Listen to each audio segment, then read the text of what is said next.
Political ಎಕ್ಸ್ಕ್ಲೂಸಿವ್ಗಳ ಪೈಕಿ ಇವತ್ತು ಕಾಂಗ್ರೆಸ್ನಲ್ಲಿ ಮತ್ತೊಮ್ಮೆ ಈ ಫ್ಯಾಮಿಲಿ ಪಾಲಿಟಿಕ್ಸ್ ಜೋರಾಗ್ತಿದೆಯಾ ಅನ್ನೋ ಅನುಮಾನಕ್ಕೆ ಸಂಬಂಧಪಟ್ಟ ಸುದ್ದಿ.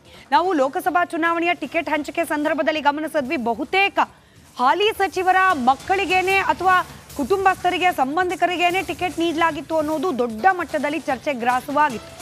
ಇದೀಗ ಯೂತ್ ಕಾಂಗ್ರೆಸ್ ಅಧ್ಯಕ್ಷ ಸ್ಥಾನದ ವಿಚಾರದಲ್ಲೂ ಕೂಡ ಫ್ಯಾಮಿಲಿ ಪಾಲಿಟಿಕ್ಸ್ ಜೋರಾಗಿ ನಡೀತಿದೆ ಅನ್ನೋ ಮಾಹಿತಿ ಲಭ್ಯವಾಗ್ತಾ ಇದೆ. ಕಾಂಗ್ರೆಸ್ನ ಶಾಸಕರು ಸಚಿವರಿಗೇನೆ ಕುರ್ಚಿ ಭಾಗ್ಯ, ಸಾಮಾನ್ಯ ಕಾರ್ಯಕರ್ತರಿಗೆ ಯೂತ್ ಕಾಂಗ್ರೆಸ್ ಎಲೆಕ್ಷನ್ನಲ್ಲಿ ಸ್ಥಾನಮಾನ ಇಲ್ವಾ ಅನ್ನೋ ಅನುಮಾನಕ್ಕೆ ಕಾರಣವಾಗ್ತಾ ಇದೆ ಪಟ್ಟಿ. ಕಾಂಗ್ರೆಸ್ನಲ್ಲಿ ದುಡಿದ ಕಾರ್ಯಕರ್ತರಿಗೆ ಯೋಗ್ಯತೆ ಇಲ್ವಾ ಅನ್ನೋ ಪ್ರಶ್ನೆಯನ್ನ ಕೇಳೋ ಪ್ರಸಂಗ. ಸಚಿವರು ಶಾಸಕರ ಮಕ್ಕಳ ಸ್ಪರ್ಧೆಗೆ ಕಾಂಗ್ರೆಸ್ ಪಕ್ಷದ ಒಳಗೇನೆ ಅಸಮಾಧಾನ ಸ್ಫೋಟವಾಗಿದೆ. ಹಣ ತೋಳ್ಬಲ ಪ್ರಯೋಗ ಆಗಿದೆ ಅಂತ ತೀವ್ರ ಬೇಸರವನ್ನ ವ್ಯಕ್ತಪಡಿಸಿದ್ದಾರೆ ಕಾಂಗ್ರೆಸ್ನ ಕಾರ್ಯಕರ್ತರು. ಚುನಾವಣೆಯಲ್ಲಿ ಸಚಿವರು ಹಾಗೆ ಶಾಸಕರ ವರ್ಚಸ್ಸಿನ ಕಾರ್ಡನ್ನೇ ಪ್ಲೇ ಮಾಡ್ತಿದ್ದಾರೆ. ಯೂತ್ ಕಾಂಗ್ರೆಸ್ ಎಲೆಕ್ಷನ್ನಲ್ಲಿ ಸಚಿವರು ಹಾಗೆ ಶಾಸಕರ ಹಸ್ತಕ್ಷೇಪ ಅನ್ನೋ ಆರೋಪ, ಅಸಮಾಧಾನ ಕಾಂಗ್ರೆಸ್ ಪಕ್ಷದ ಒಳಗೆ ಬರ್ತಿದೆ. ಇನ್ಫ್ಯಾಕ್ಟ್ ಕಳೆದ ಬಾರಿ ಯೂತ್ ಕಾಂಗ್ರೆಸ್ ಅಧ್ಯಕ್ಷ ಸ್ಥಾನಕ್ಕೆ ಚುನಾವಣೆ ಆದಾಗ ಭಾರಿ ಪೈಪೋಟಿ, ರಕ್ಷಾರಾಮಯ್ಯ ಹಾಗೆ ಮೊಹಮ್ಮದ್ ನಲ್ಪಾಡ್ ಅವರ ನಡುವಿನ ಆ ಜಿದ್ದಿನ ಪೈಪೋಟಿ ರಾಷ್ಟ್ರೀಯ ಮಟ್ಟದಲ್ಲೂ ಕೂಡ ಸುದ್ದಿಗೆ ಗ್ರಾಸವಾಗಿತ್ತು. ಇದೀಗ ಮತ್ತೊಂದು ಅವಧಿಗೆ ಯೂತ್ ಕಾಂಗ್ರೆಸ್ ಎಲೆಕ್ಷನ್.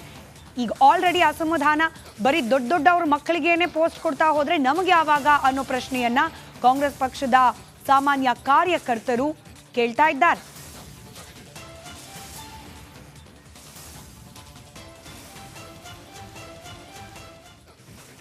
ಕ್ವಿಕ್ ಗಮನಿಸ್ತಾ ಹೋಗೋಣ. ಹಾಗಾದ್ರೆ ಈ ಆರೋಪ ಬರ್ಲಿಕ್ಕೆ ಕಾರಣವಾಗಿದ್ದು ಏನು ಅಂತ ಹೇಳಿ, ಯಾವೆಲ್ಲ ಸಚಿವರು, ಶಾಸಕರು, ಪ್ರಭಾವಿಗಳ ಮಕ್ಕಳ ಹೆಸರು ಈ ಯೂತ್ ಕಾಂಗ್ರೆಸ್ ಅಧ್ಯಕ್ಷ ಸ್ಥಾನದ ಅದಕ್ಕೆ ನಡೆಯುವ ಎಲೆಕ್ಷನ್ನಲ್ಲಿ ಮುನ್ನೆಲೆಗೆ ಬರ್ತಾ ಇದೆ ಅಂತ ಹೇಳಿ. ಮೊದಲನೇದಾಗಿ ಸಚಿವ ಸತೀಶ್ ಜಾರಕಿಹೊಳಿ ಅವರ ಪುತ್ರ ರಾಹುಲ್. ಇನ್ಫ್ಯಾಕ್ಟ್ ಅವರ ಸಹೋದರಿ ಈಗ ಹಾಲಿ ಸಂಸದೆ ಕೂಡ ಚುನಾವಣೆಯಲ್ಲಿ ನಿಂತಿದ್ರು. ಆಗ್ಲೂ ಕೂಡ ಕೇಳೋಕೆ ಸಿಕ್ಕಿದ್ದಿದೆ, ಸಚಿವರ ಪುತ್ರಿ ಅನ್ನೋ ಕಾರಣಕ್ಕೇನೆ ಟಿಕೆಟ್ ನೀಡಲಾಗಿದೆ ಅಂತ ಹೇಳಿ ಚಿಕ್ಕೋಡಿ ಲೋಕಸಭಾ ಕ್ಷೇತ್ರದಲ್ಲಿ. ಇದೀಗ ಅವರ ಸಹೋದರ ರಾಹುಲ್ ಅವರ ಹೆಸರು ಕೇಳೋಕೆ ಸಿಗ್ತಾ ಇದೆ ಯೂತ್ ಕಾಂಗ್ರೆಸ್ ಎಲೆಕ್ಷನ್ ಸಂದರ್ಭಕ್ಕೆ. ಇನ್ನು ಸತ್ಯಜಿತ್ ಪಾಟೀಲ್, ಸಚಿವ ಶಿವಾನಂದ ಪಾಟೀಲ್ ಅವರ ಪುತ್ರ, ಶಿವಾನಂದ ಪಾಟೀಲ್ ಅವರ ಪುತ್ರಿ ಕೂಡ ಕಂಟೆಸ್ಟ್ ಮಾಡಿದ್ರು ಚುನಾವಣೆಯಲ್ಲಿ, ಲೋಕಸಭಾ ಚುನಾವಣೆಯಲ್ಲಿ. ಇದೀಗ ಯೂತ್ ಕಾಂಗ್ರೆಸ್ ಅಧ್ಯಕ್ಷ ಸ್ಥಾನಕ್ಕೆ ಚುನಾವಣೆ, ಇಲ್ಲೂ ಕೂಡ ಶಿವಾನಂದ ಪಾಟೀಲ್ ಅವರ ಪುತ್ರನ ಹೆಸರು ಮುನ್ನೆಲೆಗೆ ಬರ್ತಾ ಇದೆ, ಸತ್ಯಜಿತ್ ಪಾಟೀಲ್. ಇನ್ನು ವಿನಯ್ ತಿಮ್ಮಾಪುರ, ಸಚಿವ RB ತಿಮ್ಮಾಪುರ ಅವರ ಪುತ್ರ, ಅವರ ಹೆಸರು ಕೂಡ ಪಟ್ಟಿಯಲ್ಲಿದೆ. ಇನ್ನು ಸುನಿಲ್ ಮಾಲೂರು, ಶಾಸಕ ನಂಜೇಗೌಡ ಅವರ ಪುತ್ರ, ಮಾಲೂರು ಶಾಸಕ ನಂಜೇಗೌಡ ಅವರ ಪುತ್ರ ಸುನಿಲ್ ಅವರ ಹೆಸರು ಕೂಡ ಇದೆ. ಹಾಗೆ MLC ಹರೀಶ್ ಕುಮಾರ್ ಅವರ ಪುತ್ರ ಅಭಿನಂದನ್ ಅವರ ಹೆಸರು ಕೂಡ ಪಟ್ಟಿಯಲ್ಲಿದೆ. ಇಷ್ಟಕ್ಕೆ ನಿಂತಿಲ್ಲ, KMF ಅಧ್ಯಕ್ಷ ಭೀಮಾ ನಾಯಕ್ ಅವರ ಪುತ್ರ ಅಶೋಕ್ ನಾಯಕ್ ಅವರ ಹೆಸರು ಕೂಡ ರೇಸ್ನಲ್ಲಿ ಕೇಳೋಕೆ ಸಿಗ್ತಾ ಇದೆ.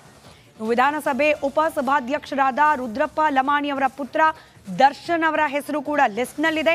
ಮಾಜಿ ಶಾಸಕ ಉಮಾಪತಿ ಅವರ ಪುತ್ರ ವೈಶಾಖ್, ಹಾಗೆ ಮಾಜಿ MLC ಗೋಪಾಲಸ್ವಾಮಿ ಅವರ ಪುತ್ರ ಶಶಾಂಕ್, ಬ್ರಿಜೇಶ್ ಯಾದವ್, ಇವರು ಮಾಜಿ ಶಾಸಕಿ ಪೂರ್ಣಿಮಾ ಅವರ ಪುತ್ರ ಬ್ರಿಜೇಶ್ ಯಾದವ್. ಹೀಗೆ ಸಾಲು ಹಾಲಿ ಶಾಸಕರು, ಸಚಿವರು ಹಾಗೆ ಹಿರಿಯ ಪ್ರಭಾವಿ ನಾಯಕರ ಪುತ್ರರೇ ಇಲ್ಲಿ ಹೆಚ್ಚಾಗಿ ಕಾಣೋಕೆ ಸಿಗ್ತಾ ಇರೋದ್ರಿಂದ ಸಾಮಾನ್ಯರಿಗೆ ಹಾಗಾದ್ರೆ ಅವಕಾಶ ಇಲ್ವಾ?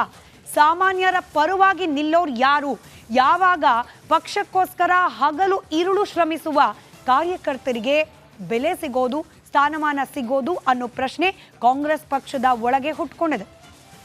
ಇದು ಒಂದು ಕಡೆ ಬೆಳವಣಿಗೆ ಆದರೆ, ಮತ್ತೊಂದು ಕಡೆಯಲ್ಲಿ ಕಾಂಗ್ರೆಸ್ ಪಕ್ಷದಲ್ಲಿ ಅದೆಷ್ಟೇ ಈ ಮುಖ್ಯಮಂತ್ರಿ ಕುರ್ಚಿ ಬಗ್ಗೆ ಮಾತನಾಡೋದಕ್ಕೆ ಬ್ರೇಕ್ ಹಾಕೋ ಪ್ರಯತ್ನಗಳಾಗ್ತಾ ಇದ್ರು ಕೂಡ ನಿಲ್ಲೋ ಲಕ್ಷಣ ಕಾಣ್ತಾ ಇಲ್ಲ. ಇವತ್ತು ಮತ್ತೊಮ್ಮೆ DK ಶಿವಕುಮಾರ್ ಅವರ ಪರವಾಗಿ ಮುಖ್ಯಮಂತ್ರಿ ಕುರ್ಚಿಯಲ್ಲಿ ಕೂರ್ತಾರೆ DK ಶಿವಕುಮಾರ್ ಅಂತ ಹೇಳಿ ಬ್ಯಾಟ್ ಬೀಸಲಾಗಿದೆ. ಮುಖ್ಯಮಂತ್ರಿ ಆಗೇ ಬಿಡ್ತಾರೆ DK ಶಿವಕುಮಾರ್ ಅವರು. ಹಾಗಾದ್ರೆ DCM DK ಶಿವಕುಮಾರ್ ಅವರ ಪರ ಒಕ್ಕಲಿಗರು ಬ್ಯಾಟಿಂಗ್. ಕನಕಪುರ ಬಂಡೆಗೆ CM ಪಟ್ಟ ಒಲಿಯತ್ತಂತೆ. ಹಾಗಾದ್ರೆ ಬಂಡೆ CM ಆಗೇ ಬಿಡ್ತಾರಾ ಅನ್ನೋ ಕುತೂಹಲ ಮತ್ತೆ ಗರಿಗೆದರಿದೆ. DCM ಅತ್ಯಾಪ್ತ ಶಾಸಕರು ಈ ಮಾತನಾಡಿರೋದು. ಹೈಕಮಾಂಡ್ ವಾರ್ನ್ ಮಾಡಿದ್ರು ಕೂಡ ಕಾಂಗ್ರೆಸ್ನ ನಾಯಕರು ಈ ರೀತಿಯ ಹೇಳಿಕೆಗಳಿಗೆ ಕಡಿವಾಣ ಹಾಕೋ ಪ್ರಯತ್ನಕ್ಕೆ ಮುಂದಾಗ್ತಾ ಇಲ್ಲ. ತಮ್ಮ ನಾಯಕರ ಪರ ಬ್ಯಾಟ್ ಬೀಸ್ತಲೇ ಇದ್ದಾರೆ ಶಾಸಕರು. 50-50 ಫಾರ್ಮುಲಾ ಅಲ್ಲ, ಅಂದ್ರೆ 5 ವರ್ಷದಲ್ಲಿ 2.5 ವರ್ಷ ಸಿದ್ದರಾಮಯ್ಯ, 2.5 ವರ್ಷ DK ಶಿವಕುಮಾರ್ ಅನ್ನೋ ವಾದ ಕೆಳ ಹಂತದಲ್ಲಿ ನಡೀತಾ ಇತ್ತು. ಅದಾದ ನಂತರದಲ್ಲಿ ಇಲ್ಲ ಈಗಲೇ ಬದಲಾವಣೆ ಆಗೋಗ್ಬಿಡುತ್ತೆ, ಡಿ ಕೆ ಶಿವಕುಮಾರ್ ಅವರೇ ಮುಖ್ಯಮಂತ್ರಿ ಆಗಬೇಕು ಅನ್ನೋ ಚರ್ಚೆ ಕೂಡ ನಡೀತಿತ್ತು. ಇದೀಗ ಆಶ್ಚರ್ಯ ಅನ್ನೋ ರೀತಿಯಲ್ಲಿ ಈ 5 ವರ್ಷಗಳ ಕಾಲ ಸಿದ್ದರಾಮಯ್ಯನವರೇ ಇರ್ತಾರೆ, ಆದರೆ ಮುಂದಿನ ಅವಧಿಗೆ ಅಂದರೆ 2028ಕ್ಕೆ ಡಿ ಕೆ ಶಿವಕುಮಾರ್ ಅವರೇ CM ಆಗ್ತಾರೆ. ಒಕ್ಕಲಿಗರೆಲ್ಲ ಸೇರಿ ಡಿ ಕೆ ಶಿ ಅವರನ್ನ CM ಮಾಡೋಣ ಅಂತ ಹೇಳಿ ಮಾತನಾಡಿದ್ದಾರೆ ಕಾಂಗ್ರೆಸ್ ಶಾಸಕ ಕದಲೂರು ಉದಯ್. ನಮ್ಮ ಅಧ್ಯಕ್ಷರು ಡಿ ಕೆ ಶಿವಕುಮಾರ್ ಅವರ ನಾಯಕತ್ವ ಬಂದ ನಂತರ ಈ ರಾಜ್ಯದಲ್ಲಿ ಹೇಗೆ ಕಾಂಗ್ರೆಸ್ ಪಕ್ಷ 136 ಸೀಟ್ನ ಗೆಲ್ಲಿಕ್ ಸಾಧ್ಯ ಆಯ್ತು, ಅದೇ ರೀತಿ ಈ ಮದ್ದೂರು ತಾಲೂಕಿನಲ್ಲೂ ಕೂಡ ಒಂದು ಹೊಸ ಹುರುಪನ್ನ ಕೊಟ್ಟು ನಮಗೆ ಇಲ್ಲಿ ಗೆಲ್ಲಕ್ಕೆ ಒಂದು ಆಶೀರ್ವಾದವನ್ನ ಇವತ್ತು ಮಾಡಿದ್ದಾರೆ. ನಮ್ಮ ಎಲ್ಲ ಕಾರ್ಯಕರ್ತರು ಬಲಿಷ್ಠರಾಗಲಿಕ್ಕೆ ಒಂದು ಅವಕಾಶವನ್ನ ಇವತ್ತು ಕಲ್ಪಿಸಿಕೊಟ್ಟಿದ್ದಾರೆ. 28ರ ವಿಧಾನಸಭೆಯಲ್ಲೂ ಕೂಡ 136ಕ್ಕಿಂತ ಸೀಟ್ಗಿಂತ ಹೆಚ್ಚಿನ ಸೀಟನ್ನ ನಮ್ಮ ಏನು ಅಧ್ಯಕ್ಷರಿದ್ದಾರೆ, ಉಪಮುಖ್ಯಮಂತ್ರಿಗಳಿದ್ದಾರೆ, ಅವರು ಮುಖ್ಯಮಂತ್ರಿ ಆಗ್ತಾರೆ. ಮುಂದಿನ ಅವಧಿಗೂ ಕೂಡ ಅವ್ರನ್ನ ಮುಖ್ಯಮಂತ್ರಿ ಮಾಡಿಕೆ ನಿಮ್ಮ ಎಲ್ಲ ಒಂದು ಈ ಮಂಡ್ಯ ಜಿಲ್ಲೆಯ ಜನರ ಈ ಹಳೆ ಮೈಸೂರು ಭಾಗ, ಕೋಲಾರದಿಂದ ಹಿಡಿದು ಚಿತ್ರದುರ್ಗದಿಂದ ಹಿಡಿದು ಏನು ಹಳೆ ಒಕ್ಕಲಿಗರು ಬೆಲ್ಟ್ ಇದೆ, ಎಲ್ಲರೂ ಕೂಡ ಅವ್ರ ಜೊತೆ ನಿಂತು ಅವ್ರನ್ನ ಮುಖ್ಯಮಂತ್ರಿ ಮಾಡಲಿಕ್ಕೆ ಸಹಕಾರವನ್ನ ಎಲ್ಲರೂ ಸೇರಿ ಮಾಡ್ತಾ ನಾವು ಕಾಂಗ್ರೆಸ್ ಪಕ್ಷದ ಏಳಿಗೆಗೆ ದುಡಿಯೋಣ. ನಮ್ಮ ಅಧ್ಯಕ್ಷರು.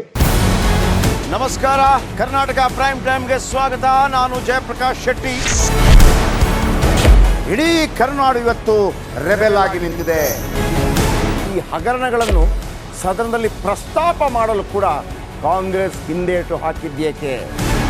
ನಿಮ್ಗೆ ಸಂಬಳ ಅದಕ್ಕೆ, ನಿಮಗೆ ವಾಹನ ಅದಕ್ಕೆ, ನಿಮಗೆ ವೆಪನ್ ಅದಕ್ಕೆ, ನೀವು ಅದನ್ನು ಸೆರೆ ಹಿಡಿಬೇಕಾಗಿತ್ತು. ನೀವು ವಿದ್ಯುತ್ ಬರ ಇದೆ ಅಂತ ಹೇಳ್ತಾ ಇದ್ದೀರಿ, ಎಲ್ಲಿ ಬರ ಇದೆ ನೀವು ಹೇಳಬೇಕು.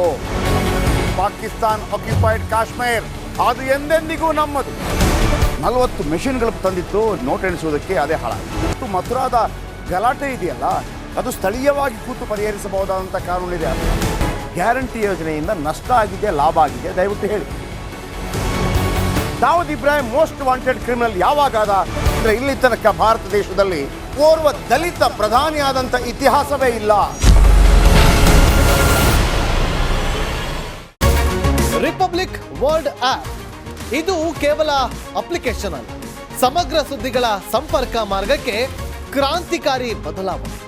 ರಿಪಬ್ಲಿಕ್ ವರ್ಲ್ಡ್ ಆಪ್ ಕೇವಲ ಸುದ್ದಿ ಅಪ್ಲಿಕೇಶನ್ ಅನ್ನ ಪರಿಚಯ ಮಾಡ್ತಾ ಇಲ್ಲ, ಬದಲಾಗಿ ಡಿಜಿಟಲ್ ಸುದ್ದಿ ಬಳಕೆಯ ಹೊಸ ಯುಗಕ್ಕೆ ನಾಂದಿ ಹಾಡ್ತಾ ಇದೆ. ಇದೊಂದು ಬ್ರೇಕಿಂಗ್ ನ್ಯೂಸ್, ಪ್ರಭಾವಶಾಲಿ ಕಾರ್ಯಕ್ರಮಗಳಿಗೆ ಗಟ್ಟಿಯಾದ ವೇದಿಕೆ. ರಿಪಬ್ಲಿಕ್ ವರ್ಲ್ಡ್ ಅಪ್ಲಿಕೇಶನ್ ಈಗ ಲೈವ್ ಆಗಿದೆ. ಗೂಗಲ್ ಪ್ಲೇಸ್ಟೋರ್ ಮತ್ತು ಆಪಲ್ ಆಪ್ ಸ್ಟೋರ್ ಎರಡರಲ್ಲೂ ಲಭ್ಯವಿದೆ. ಈಗಲೇ ಡೌನ್ಲೋಡ್ ಮಾಡಿ.